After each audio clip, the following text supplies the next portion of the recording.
Мен Баямирова Рыскүл Умаровна геология және мұнай химиялық инженеринг кафедрасының қауымдастырылған профессорымын. Қазіргі таңда өндірісте мұнай қабатындағы температураның төмендеуін ешкім бақылап отырған жоқ. Оған жеткілікті мән берілмейді. Біздер гранттық қаржыландырумен 2025-2027 жылдарға іске асырылып отырған Маңғыстау облысы кен орындарының мұнай қабаттарында парафинді шөгу зерттеу процестерін ғылыми жобасын орындаудамыз. Өздерінің қолданылатын екі әдісі бар. Бұл бірінші әдіс ол деген гидрожару, және екінші әдіс бұл айдалымдарындағы қабылдағыш профилін теңестіру. Орысша айтқанда выравнивание профиля при емкости нагнетательных скважинах. Бұл екі әдіс барлық горизонттар мен учаскелерде қолданылғанымен, одан айтарлықтай нәтиже алынбайды. Университетіміздің профессорлық құрамы жаңа әдістерді, технологияларды ұсынуды зерттейді. Жаңа әдіс, жаңа технологияны ұсыну үшін әуелі өндірістің нақты мәселелерін білу қажет.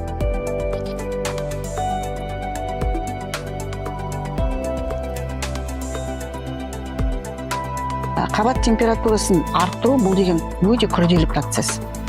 Көп жағдайда қолданылатын ыстық су айдау ол тұздардың түзелетіндігінен тиімсіз және қосымша шығындарға ұшыратады.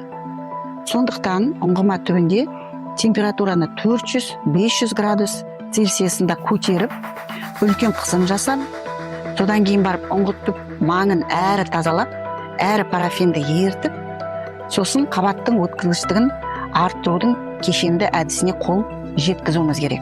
Енді осылайша жобаның негізгі мақсаты бұл деген қабаттағы парафинді түзілу температурасын бақылау және реттеу. Орындалған жұмыс аясында өзен кен орны мұнайының қабат температурасын төмендеген кездегі парафиннің түзілуін бағалау бойынша зертханалық зерттеулер жүргізілді. Жоба аясында осы өзекті тақырып бойынша PhD докторантты даярланып, алынған ғылыми нәтижелер Маңғыстау облысының мұнай-газ саласын дамытуға және өңірдің өндірістік әлеуетін арттыруға бағытталады.